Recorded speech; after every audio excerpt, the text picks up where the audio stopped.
Hello and welcome. আমি Piyasa Pennsylvania থেকে। আশা করি সবাই তোমরা খুব ভালো আছো, আমরাও ভালো আছি। আজকে হলো শুক্রবার 31 অক্টোবর। আজকে হ্যালোউইন ডে।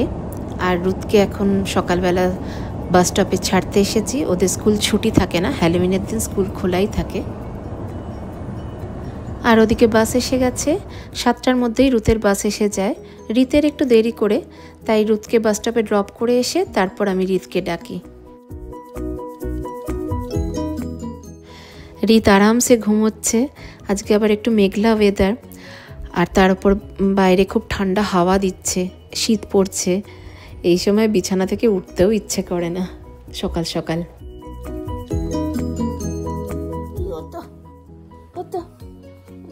স্কুল যাবে তো, স্কুল যাবে না তো, উঠে পড়ো, আর ঘুমাই না, উঠে পড়ো, উঠে পড়ো, স্কুল যাবে তো আবার। চলো ওঠো, চল।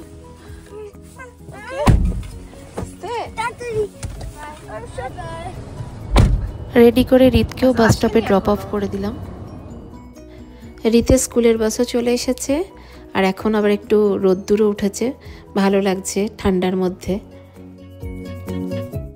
একটু আগে তোমাদেরকে বললাম রোদ্দুর উঠেছে, ঠান্ডার মধ্যে ভালো লাগছে। বাড়ি এসে খানিকক্ষণের মধ্যে দেখি মেঘলা, আর এখন দেখো শুরু হয়ে গেছে বৃষ্টি। আজকে হ্যালোউইনের দিন বৃষ্টি শুরু হয়ে গেছে। বিকেলে অবশ্য দেখাচ্ছে না, নাহলে বাচ্চাগুলো কি করে ক্যান্ডি কালেক্ট করতে যাবে।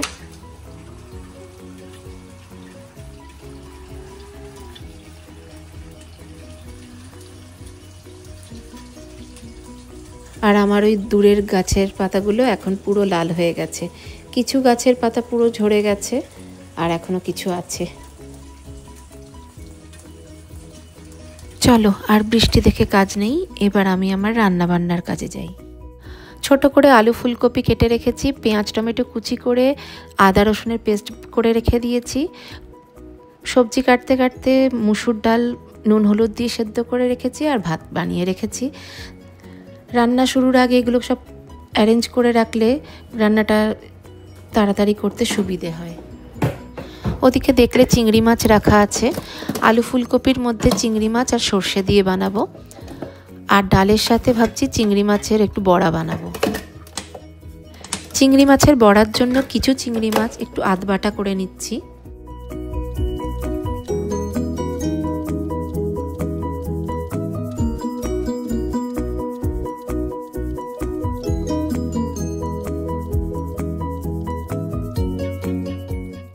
পুরো পেস্ট করব না, একটু চাঙ্ক রাখবো, খেতে খেতে মুখে সেগুলো পড়বে, বেশ ভালো লাগবে। সেই আধবাটা চিংড়ি মাছগুলোকে একটা বাটির মধ্যে রেখে 2 চামচ বেসন দিচ্ছি। তারপর পেঁয়াজ লঙ্কা ধনেপাতা কুচি, নুন হলুদ লঙ্কা গুঁড়ো আর গরম মশলা দেওয়ার পর 2 চামচ মতন তেলও দেবো তাতে, দিয়ে ভালো করে মেখে রেখে দিচ্ছি। এখন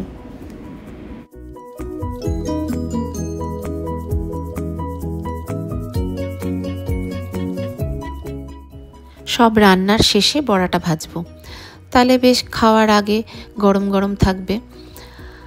আর আজকে বৃষ্টির দিনে এই ভাজাভুজি খেতেও বেশ ভাল লাগবে।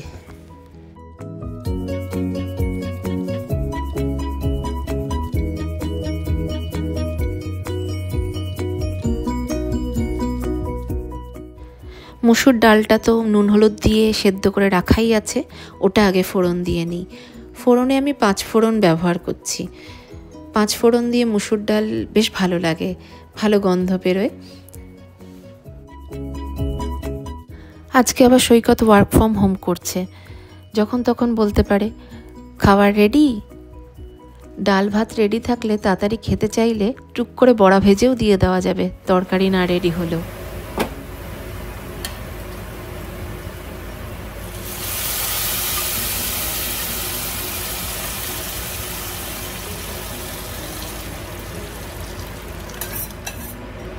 ডালে ফোড়ন দিয়ে আমার ডাল রেডি হয়ে গেছে। আগে ডালটা কিছুর মধ্যে রেখে নিই, তারপর এটাই জল ধোয়া করে এই প্যানেই তরকারিটা বানিয়ে নেব।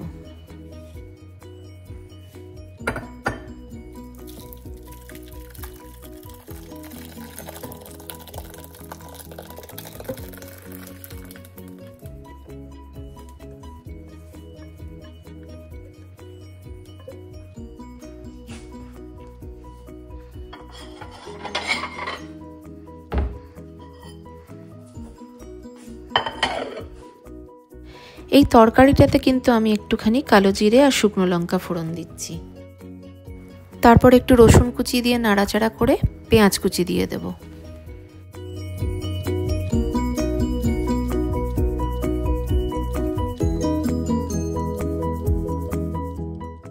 পেঁয়াজ কুচিগুলো একটু নাড়াচাড়া করে এক এক করে আলু ফুলকপি দিয়ে দিলাম।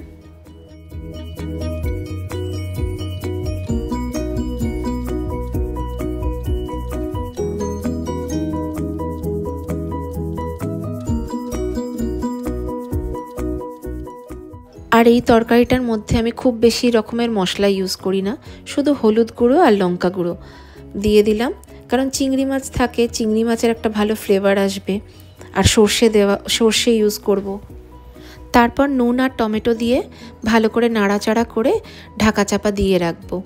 এই সময় চিংড়ি মাছটাও দিয়ে দেওয়া যায় সাথে, কিন্তু আমাদের এখানে চিংড়ি মাছগুলো না খুব তাড়াতাড়ি নরম হয়ে যায়, তাই একটু তরকারিটা মজে এলে তারপর আমি চিংড়ি মাছটা দেব। তরকারিটা অলমোস্ট হয়ে আসছে দেখে আমি আরেকদিকে তেল গরম করতে দিয়ে দিচ্ছি। তেল গরম হতে একটু সময় লাগবে, চিংড়ি মাছের বড়াগুলো ভাজতে হবে না।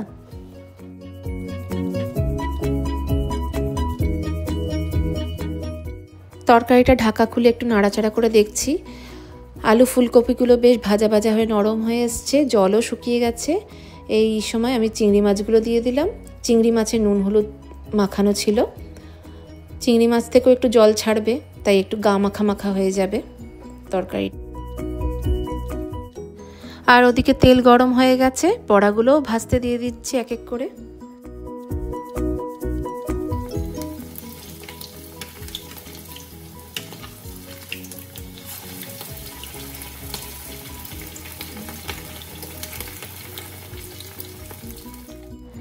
এক ব্যাচ বড়া ভেজে আবার আরেক ব্যাচ বসিয়ে দিয়েছি।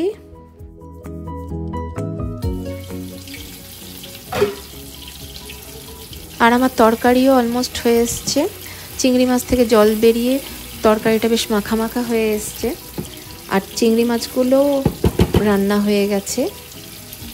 আমি একটু বড়াগুলো একটু উল্টে নিই, তারপর সর্ষের গুলা জলটা দিয়ে দেব তরকারির মধ্যে।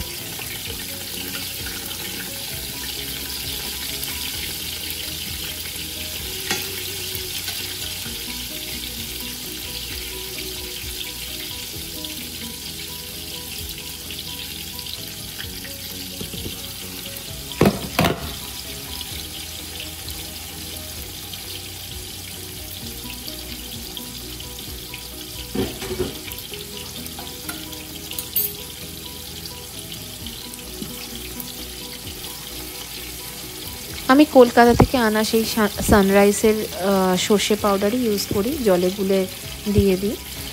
সর্ষের জলটা দেওয়ার পর তারপর ধনেপাতা আর কাঁচা লঙ্কা ওপর দিয়ে ছড়িয়ে দিলাম।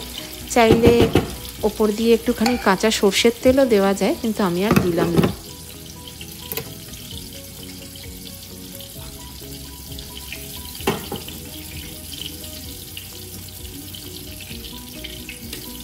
তরকারি আমার পুরো রেডি, বাকি বড়াগুলোও হয়ে গেছে, আমি তুলে নিচ্ছি। রান্না আমার কমপ্লিট।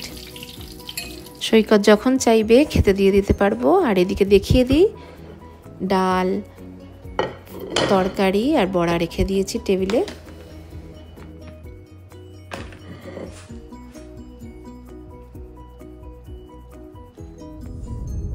এখন বিকেলবেলা রুদ্রিত স্কুল থেকে এসে খাওয়া দাওয়া করে একটু রেস্ট নিয়েছে, তারপর আমরা যাচ্ছি এখন পার্কে। আর কদিন বাদে থেকেই ঠান্ডা পড়া শুরু হয়ে যাবে, তখন আর পার্কে টার্কে বেশি যাওয়া হবে না। আর এই গাছের পাতা টাতাও ঝরতে শুরু করে দিচ্ছে। এই রকম সুন্দর দৃশ্য অনেক দিন অবধি আবার দেখা যাবে না, সেই আবার সামারে দেখতে পাবো। তাই যতটা পারা যায়, যখন যেরকম সময় পাই পার্কে চলে যাই আমরা। আর আমাদের বাড়ির কাছের এই পার্কটা খুব সুন্দর, কি সুন্দর চারিদিকের গাছগাছড়াগুলো হয়ে রয়েছে। আর ওই দূরে আমাদের গাড়ি পার্ক করেছি।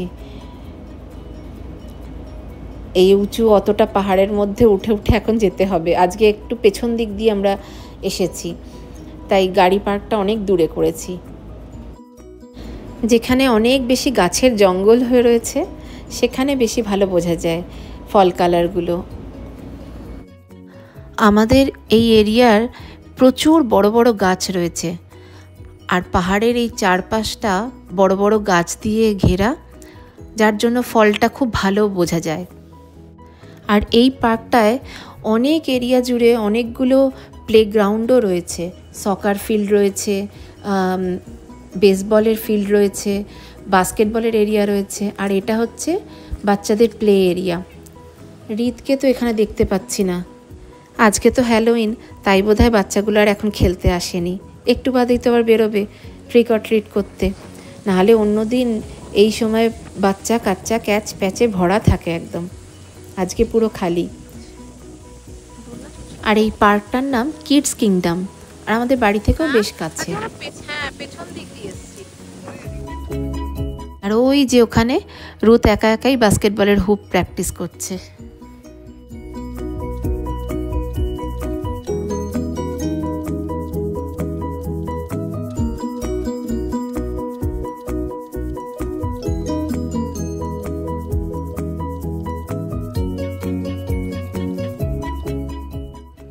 কি সুন্দর না এই এরিয়াটা, খুব ভালো লাগে এখানে আসতে। ওই দূরে অনেকের প্র্যাকটিস চলছে সকার। আর এটা হলো পার্কের রেস্টরুম এরিয়া। আজকে তো আর বাচ্চারা আসেনি, তাই রিত আর কার সাথে খেলবে, তাই ওই দূরে সৈকতের সাথেই রিত যাচ্ছে ট্র্যাকে হাঁটতে।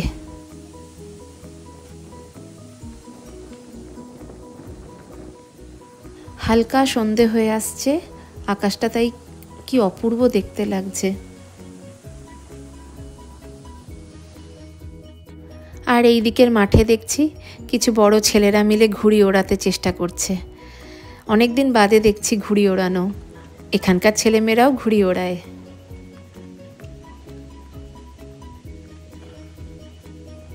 ওদিকে রুথের সাথে সৈকত আর রিতও যোগ দিয়েছে। রুথ রিতকে শেখাচ্ছে বাস্কেটবল খেলতে। কিন্তু এবার গিয়ে বলি ওদের বাড়ির দিকে চলতে হবে, সন্ধে হয়ে আসছে। আবার রিত বাড়ি গিয়ে রেডি হয়ে সবার বাড়ি বাড়ি যাবে ট্রিক আর ট্রিট করতে। বাড়ি ফিরে রিত হ্যালোউইনের ড্রেস পরে রেডি হয়ে গেছে। রুথও রেডি, হ্যালোউইনের টি শার্ট পরেছে। তবে রুথ যাবে না, রুথ তো একটু বড় হয়ে গেছে, এখন আর ওর ভালো লাগে না ক্যান্ডি কালেক্ট করতে যেতে। ও বাড়িতে থাকবে, সবাই যারা আসবে ক্যান্ডি নিতে ও সবাইকে ক্যান্ডি দেবে। আমি আর রিত যাব।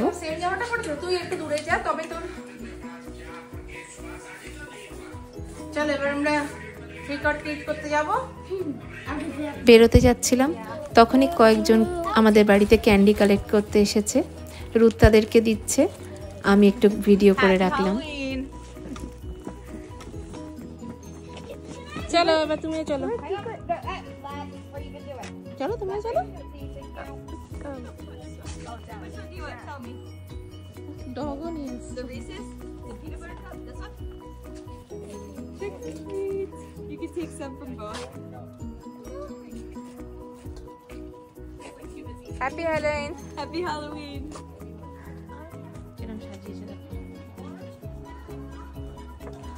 আমরা আমাদের সোসাইটির ভেতরেই ঘুরে ঘুরে বেড়াচ্ছি, তাও সব বাড়ি তো কমপ্লিট করা যায় না।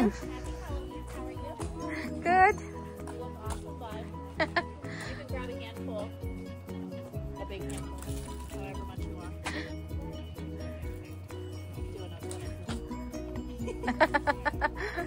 রিতকে বলি এবার অনেক ক্যান্ডি কালেক্ট করেছিস, এবার বাড়ি চল। আর হেঁটে হেঁটে ঠান্ডায় ঘোরা যাচ্ছে না, বেশ ঠান্ডা লাগছে এখন রাতে, আর সকালের দিকটা বেশ ঠান্ডা লাগে। বাড়িতে এসে ওর খুব আনন্দ, প্রচুর ক্যান্ডি কালেক্ট করেছে, দাদা আর পাপাকে দিয়েছে, স্কুলের বন্ধুদের জন্য আবার নিয়ে যাচ্ছে। তবে এইগুলো এবার আমাকে সরানোর ব্যবস্থা করতে হবে, নাহলে চোখের সামনে থাকলে দিনরাত খালি খাওয়া দাওয়া ছেড়ে ক্যান্ডি খাবে। এখন আর মনে হচ্ছে না কেউ ক্যান্ডি কালেক্ট করতে আসবে, অনেক রাত হয়েছে, প্রায় 10টা, পুরো পাড়াও নিস্তব্ধ হয়ে গেছে।